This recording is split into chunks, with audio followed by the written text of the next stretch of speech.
December মাসে বাচ্চাদের পরীক্ষা শেষ হলে সবাই ঘুরতে যায়, আমিও তার ব্যতিক্রম নই। আমার ছানাপনাদের নিয়ে চলে এসেছি আমার বাবার বাসায়। সারা বছরের মধ্যে 3টা ছুটির জন্য অপেক্ষা করি, ছোট ঈদ, বড় ঈদ আর এই ডিসেম্বরের লম্বা ছুটি। ঘড়িতে এখন দুপুর 2:58 বাজে আর আমরা সবাই উঠে পড়েছি বাসে ময়মনসিংহ টু হালুয়াঘাট যাওয়ার জন্য। সারা বছরের মধ্যে ডিসেম্বরের ছুটিটাই অনেক বড় থাকে, তাই অপেক্ষা করতে থাকি কখন এই সময়টা আসবে। আর এইবার আমি বাসায় আমার শ্বশুরবাড়ি নিজের বাসায় কাজ করতে করতে অনেক ফেড আপ হয়ে গিয়েছিলাম, তাই এই ছুটিটা আমার জন্য ভীষণ মনে হয় যে প্রয়োজনীয় হয়ে গিয়েছিল।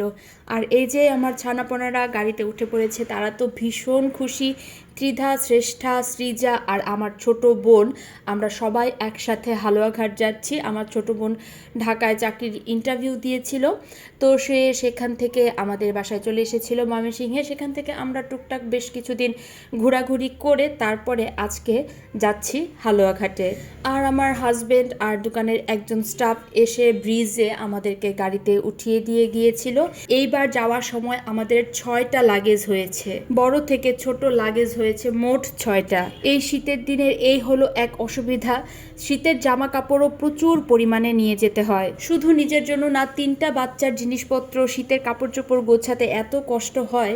যাই হোক, এগুলো কোনো কিছুই আসলে ভিডিও ক্লিপ নিতে পারিনি, কারণ একদম খুবই তাড়াহুড়োর মধ্যে আমরা বের হয়েছি। কারণ সকালবেলা সৃজার পরীক্ষা ছিল, সকাল 9টা থেকে 11টা পর্যন্ত একটা ভর্তি পরীক্ষা ছিল। ডিসেম্বরের 17 তারিখ আমরা বাসায় এসেছিলাম, হালুয়াঘাটে। তো সেদিন সৃজা পরীক্ষা দেওয়ার পরে তারপরে আমরা বাসে উঠেছি, প্রায় দুপুরই হয়ে গিয়েছিল বাসে উঠতে উঠতে। আর এই যে কথা বলতে বলতে আমরা চলে এসেছি তারাকান্দা।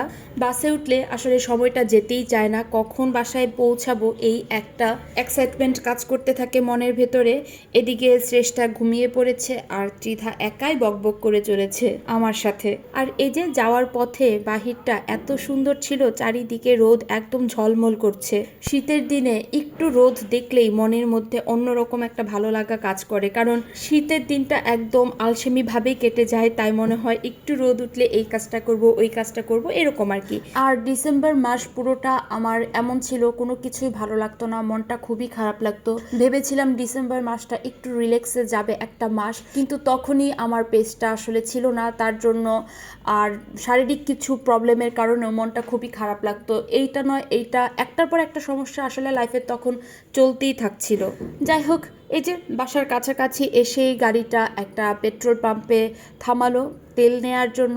আর তখন খুবই বোরিং লাগছিল যে কখন বাসায় পৌঁছাবো।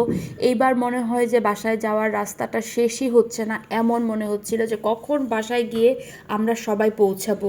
আমরা বাসার কাছাকাছি চলেই এসেছি, একদম প্রায় হালুয়াঘাটের কাছাকাছি। তাই এদিকে বাচ্চাদেরকে ডাক দিয়ে দিয়েছি, ওরাও উঠে পড়েছে। এবার শুধু আমরা বাস থেকে নামবো। এই যে বাস থামিয়ে দিয়েছে, এবার শুধু নামার পালা আর বাসায় যাওয়ার পালা। আমরা একটা অটোতে উঠে পড়েছি সবাই মিলে, আর লাগেজ পুরা হাত দিয়ে দিয়ে ধরে রেখেছি আমরা সবাই। আর আমার মুখটা দেখে বুঝতে পারছেন আমি সেদিন অনেক খুশি ছিলাম, অনেক। আমার সেই পরিচিত রাস্তা, আমার সেই পরিচিত জায়গা, মনে হয় যে নিজের আত্মার সাথে মনে হয় নিজের বাসার জায়গাটা একদম মিলে রয়েছে। আর আমি ভিডিও করছিলাম বলে আমার ছোট ভাই বলছিল যে মোবাইলটা যদি টান দিয়ে নিয়ে যায় তারপরে বুঝবি। যাই হোক, কথা বলতে বলতে আমরা চলেই এসেছি জাস্ট আর কিছুক্ষণের পথ। এদিকে শ্রেষ্ঠা, ত্রিধা আর সৃজা তো ভীষণ খুশি। আমরা যখন অবনীর সামনে দিয়ে যাচ্ছি, তাদের এক্সাইটমেন্টটা কি লেভেল পর্যন্ত ছিল সেটা আসলে বলে বোঝাতে পারবো না। আর এই যে টাইগার আমাদের অটোর সামনে চলে এসেছে, আর ওই যে গ্রিল দেওয়া যে বাসাটা, সেটাই হচ্ছে আমাদের বাসা। গুপি গেল নিচে নেমে সামনের অটোটাকে সরাতে, এদিকে অর্ঘ্য চলে আসলো আমার শ্রেষ্ঠা আর ত্রিধাকে অটো থেকে নামাতে। আর এই যে বাবা দোকানে দাঁড়িয়ে রয়েছে একটা হাসি মুখ নিয়ে, কতদিন পরে মনে হয় আমাদের দেখছে। বাবাও অনেক খুশি। আমরা উপরে উঠে পড়েছি আর টাইগার আমাদের সাথে সাথে উপরে উঠেছে। তারপর দুপুরের খাওয়া দাওয়া শেষ করলাম, আর তেমন কোনো ভিডিও ক্লিপ নেইনি সেদিন। সো আজকের মতো এইখানেই দেখা হবে তোমাদের সাথে আমার বাবার বাসার পরবর্তী কোনো একটা ভিডিওতে। So tata.